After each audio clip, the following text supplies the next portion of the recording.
আজকে খেতে যাচ্ছি সালতানাত রেস্টুরেন্টে, বারাসাত ডাকবাংলো মোড়ে।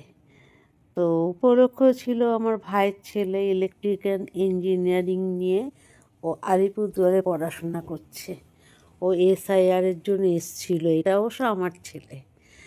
তো এসআইআর জন্য এসছিল, চলে যাবে শনিবার দিন, তাই ভাবলাম ওকে একদিন খাওয়াবো।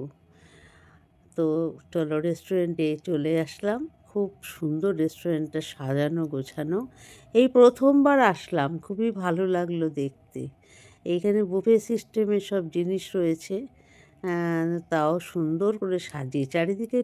মানে দৃশ্য এত মনোরম যে আমি ঘুরে ঘুরে সব দেখাচ্ছি। অনেকটা বেলা হয়ে গেছিলো, লোকজন একটু কমই ছিল।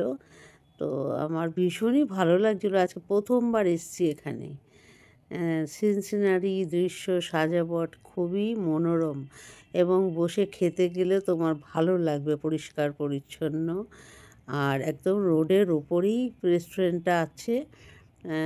খাবার দাবার দেখবো আমরা আস্তে আস্তে, কেমন খেলাম সেটা তো আস্তে আস্তে দেখবো। তো এই দেখো সবার সাথে নিয়ে বসে বসে মানে খাবারের চেষ্টা চলছে। রেস্টুরেন্টটা ঘুরে ঘুরে দেখছিলাম, খুবই সুন্দর। ওখানে সিটে বসে পড়েছে আমার ভাইয়ের বউ, ভাইয়ের ছেলে, আমার ছেলে। আর এই মনে হচ্ছে রেস্টুরেন্টের লোকেরা খাবারও সার্ভ করা শুরু করে দিয়েছে। হ্যাঁ, শুরু করে দিয়েছে, যাই আমিও গিয়ে বসে পড়ি।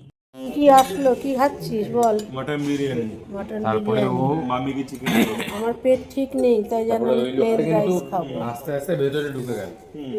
তো ঝামেলা করছে ওখানে দাঁড়ানোর জন্য, আমি কিন্তু ওখানে দাঁড়িয়ে হ্যাঁ?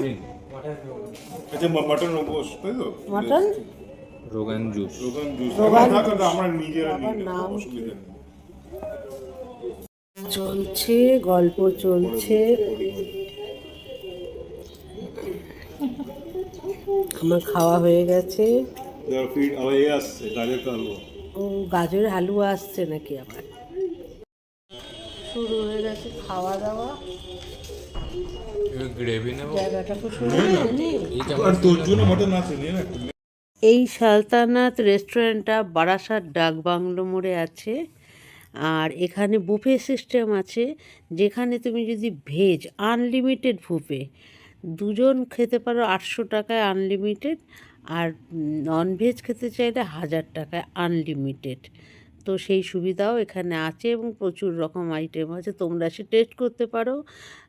আমরা দুপুরবেলা এসেছিলাম খেতে, ভাইয়ের ছেলে, আমি, ভাইয়ের বউ এবং আমার ছেলে মিলে। খাওয়া দাওয়ার পর একটু রিলস বানাচ্ছিলাম, কেন কি অনেকটা বিকেল হয়ে গিয়েছিলো, লোকজন কম ছিল। রিলস বানাতে গিয়ে ওখানকার একটা মেয়ে ওয়েটার আবার সামনে চলে আসে। কী আর করা যাবে। তারপর আমি ঘুরতেই থাকলাম, ঘুরতে ঘুরতে মাথাটা কিরকম ঘুরে গেল।